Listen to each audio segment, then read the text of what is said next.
Now that we have talked about the unit circle and measuring angles and figuring out where angles hit the unit circle in the previous videos, we're ready to define the two basic trigonometric functions called the sine and the cosine.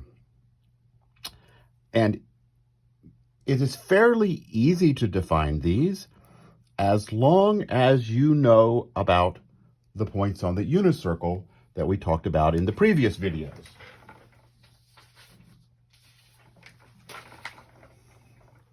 If you want to know the sine and the cosine of an angle,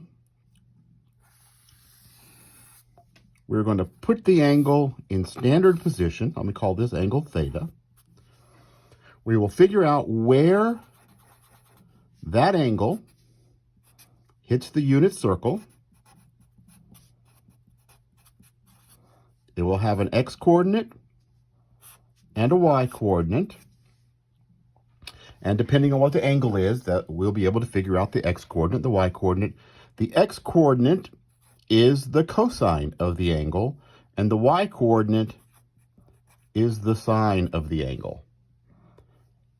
Let's do an example to make it a little clearer. What if I want to find the sine of 30 degrees?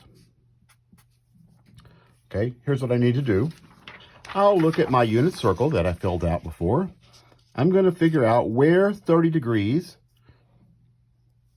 hits the unit circle. That's right here. So I know there's the cosine, there's the sine, 1/2. Since the y value on the unit circle for 30 degrees is 1/2, the sine of 30 degrees is 1/2. It's as easy as that. As long as you remember that the first one is the cosine and the second one is sine,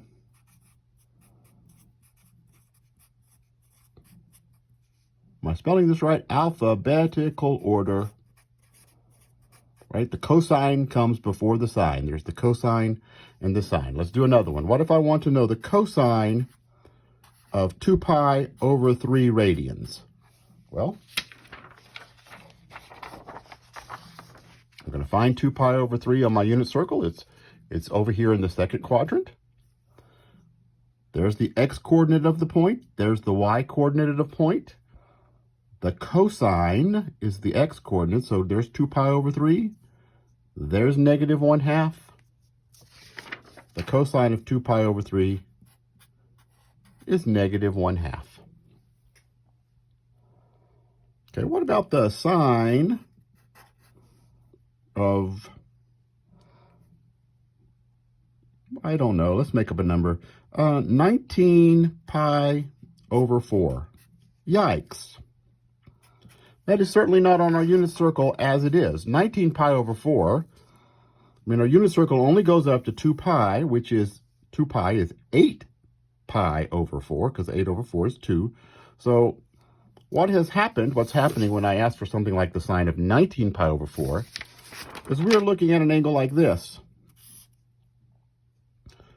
It goes around and goes completely around. Remember, that's 2 pi, and it goes around some more, and it goes around some more. How much does it go around? We have to figure out. Well, let's think. This is 8 pi over 4, right? Because 8 over 4 is 2. 8 pi over 4, that's once around the circle. Twice around the circle would be 16 pi over 4. We're looking for 19 pi over 4. So twice completely around the circle.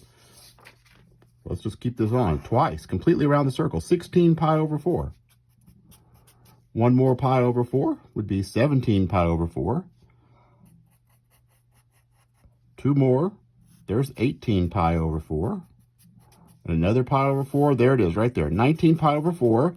It's over here in the second quadrant. It's the pi over 4 that's in that quadrant. It's this point. So we go completely around the circle once, 8 pi over 4. 8 over 4 is 2, folks. 8 pi over 4.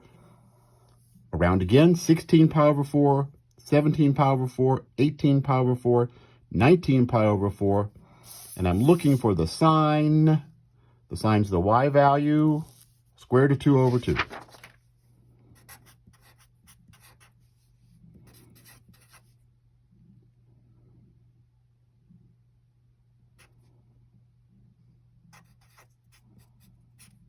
The cosine of negative 5 pi over 6.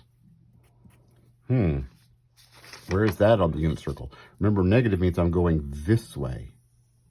I'm going 5 pi over 6 backwards. There's 1 pi over 6, 2 pi over 6, 3 pi over 6, 4 pi over 6, 5 pi over 6. 5 pi over 6 is almost 6 pi over 6. It's almost going halfway across. 6 pi over 6 would be 1 pi. So there's 5 pi over 6 right here at this pi over 6 place. And I don't remember what I asked for. The cosine would be the x value minus the square root of 3 over 2.